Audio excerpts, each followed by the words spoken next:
have the sun. And I'll just put all the planets, yes? And then here's Pluto, all the way far from the sun. This region that rings the whole solar system is called Kuiper's belt. It's named by a Dutch scientist, Mr. Kuiper.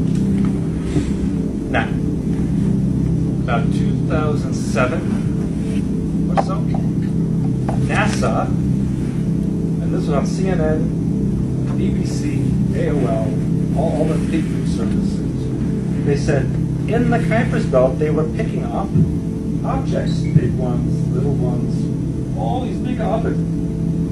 Every day, literally every day, they found another one. And they would give them number designations. They called them by certain names of discovered them.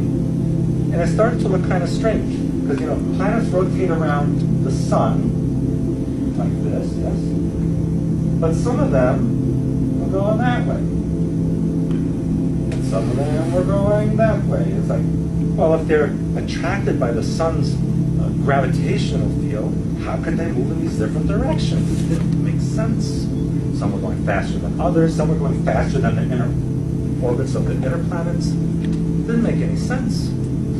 And people started to get a little suspicious. What are those things out there? So that's when they had to change the story. And they said, well, Pluto happens to be not a planet, really. It's a Kuiper's belt object, just like all these other ones. So don't worry, it's just always been there. Problem is, Pluto wasn't there until 1930. That's what just appeared. So, what is Pluto? It doesn't act like anything else in the solar system. It even has two little objects swirling around it like satellites. Well, to make a long story short, there was then a blackout on this information for a good year and a half, almost 2 years. Then a few months ago, they said, some of these objects are coming a little closer, out of the Kuiper's belt. Then they blocked that out again. We still don't know if Pluto is a planet or a planetoid or a Kuiper's belt, and we still don't know what they call it anymore. They don't even know. They just stopped the whole issue. So, basically, and then what happened a couple months ago? We see these objects from the NASA sun cam coming out of the sun and coming this way. Huge planet-sized objects coming out of the sun. And you can see, they're not natural. They have odd shapes. What did NASA say when people said, hey, that looks like a spaceship? What did NASA say? Well, it looks like a spaceship because it's an anomaly in the photographic lens that then transmits to the Earth, and that's why it looks like that, but it's not. That's what NASA said. Did I also tell you what's on the dark side of the moon? Again, photo sent to me from someone with connections to NASA. Dark side of the moon. There's a crater. Satellite orbiting the moon. And it sees this in there, a building. Looks like that. Plastica. Clear as day. In the crater of the dark side of the moon. So what did NASA say? It was an anomaly from the interference of a weather device that we had sent over the moon. And unfortunately, took on the shape of a very negative object.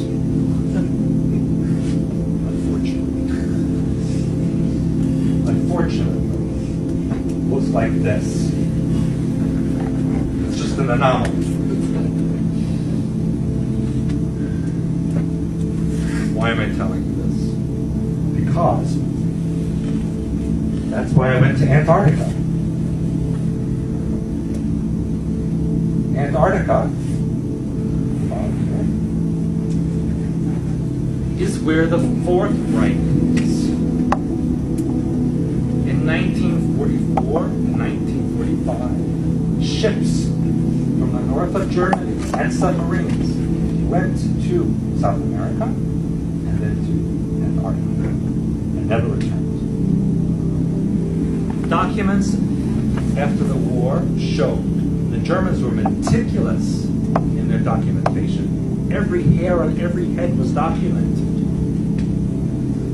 1938 to 1944, they said they were building underground paradise for the Fuhrer in Antarctica.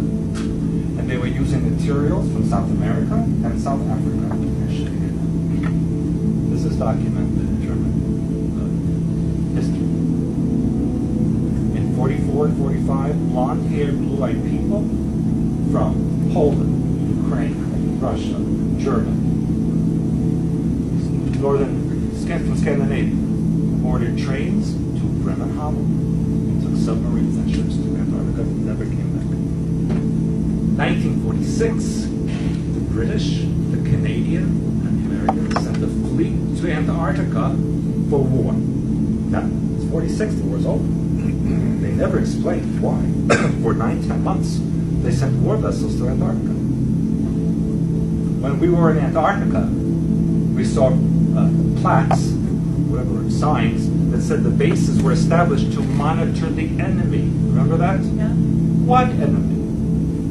Who? The penguins? Maybe the walrus terrorists are there.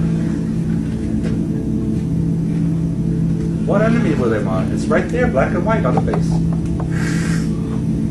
Interesting, no? The enemy is in the Schwabenland, underneath Antarctica, and also extends to Lake Vostok, where the Russian base is located. The Russian base had to be abandoned because the lake, which was frozen, suddenly rose 65 degrees with electromagnetic anomalies of an artificial nature. And all the scientists were getting sick and having cancer and dying. So the Russians closed the base. And one by one, a lot of the bases are being closed up because they're getting sick from some kind of electromagnetic disturbance under the ground from the Fuhrer's paradise.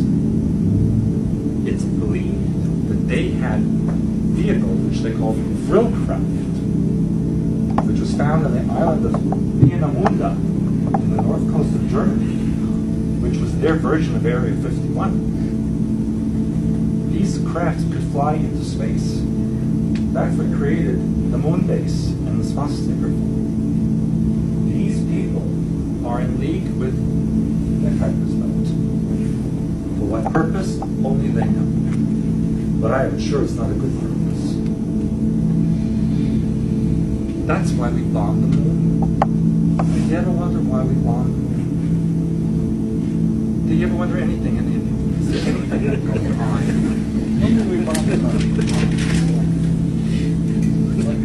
Did you know we bombed the moon? Yeah. Why did they bomb the moon? They said they wanted to see, when the particles fly up in the air, if there was water in it.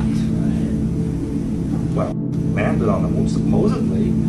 Couldn't the rover drill down and see if there was water in there? Why did they have to bomb the moon? And if there's no atmosphere, why would it rise up into the atmosphere and fall back down, right? Wouldn't it just fly away into space because there's no atmosphere? The bombing was blacked out. They let you see up to the moment, and then it blacked it out. And then they came back later and said, oh yes, it was very successful. What did they bomb? Well, they bombed the probe from the Kuiper belt that was monitoring the Earth. The Illuminati are very scared of the Kuiper belt because they don't know who or what they are. And it's not just one group. It is literally dozens of different groups. Many of them are insectoid. Some are not from this universe. Many are not from this galaxy. But obviously, they're all very interested in here. So that means the Illuminati must be very bad people to attract such a crowd from so far away.